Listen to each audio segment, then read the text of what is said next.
Radhe Radhe friend, हमारे channel में आप लोगों का स्वागत है। हम आप लोग के बीच में बहुत प्यारा सा पुराना लड़का का विवाह गीत लेकर के अगर आप लोगों को पसंद है तो लाइक शेयर सब्सक्राइब आप लोग ज़्यादा से ज़्यादा करें,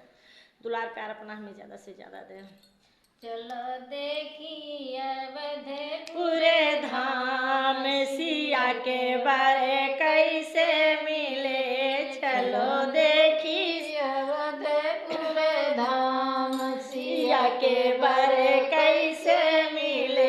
चलो देखी अवधपुर धाम सिया के बारे कैसे मिले। प्यारी के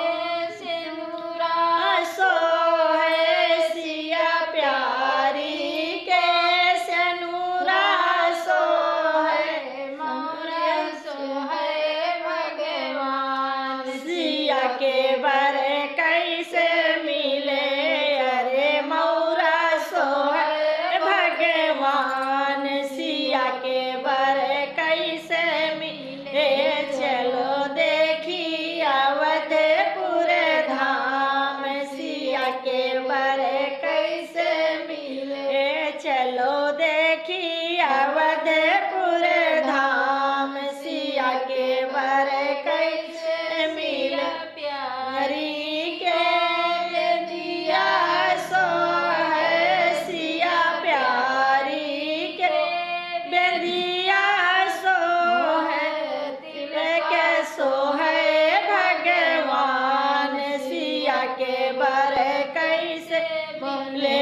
अरे तिल के सो है भगवान सिया के बारे कैसे मिले,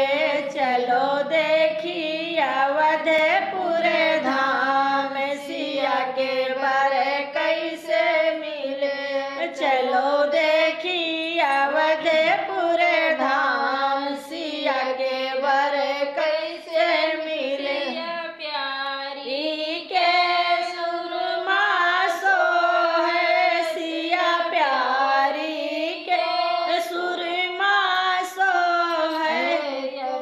गजरा सो है भगवान सिया के बारे कैसे मिले, अब कजरा सो है भगवान सिया के बारे कैसे मिले, चलो देखी अवधपुर धाम सिया के बारे कैसे मिले,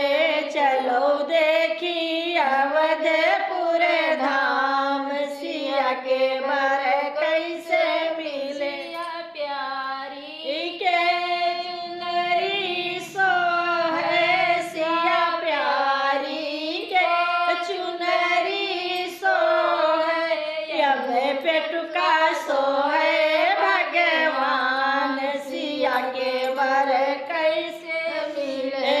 अब पेटुका सो है भगवान सिया के बारे कैसे मिले,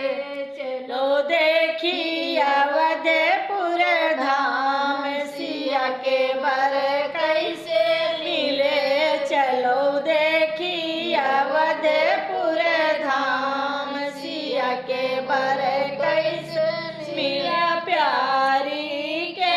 चुनला सो है सिया प्यारी के चूड़ीला सो है, अब घड़िया सो है भगवान सिया के बारे कैसे मिले, अब घड़िया सो है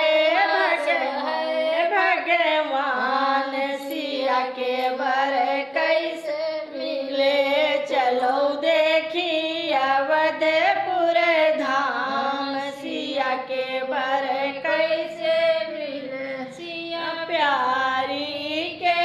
बिछुआ सो है सिया प्यारी के बिछुआ सो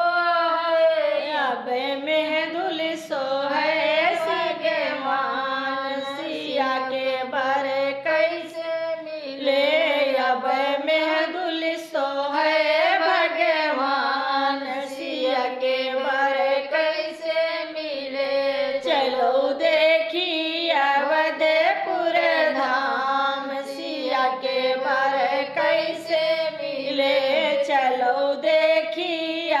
अयोध्यपुर धाम सिया के बर कैसे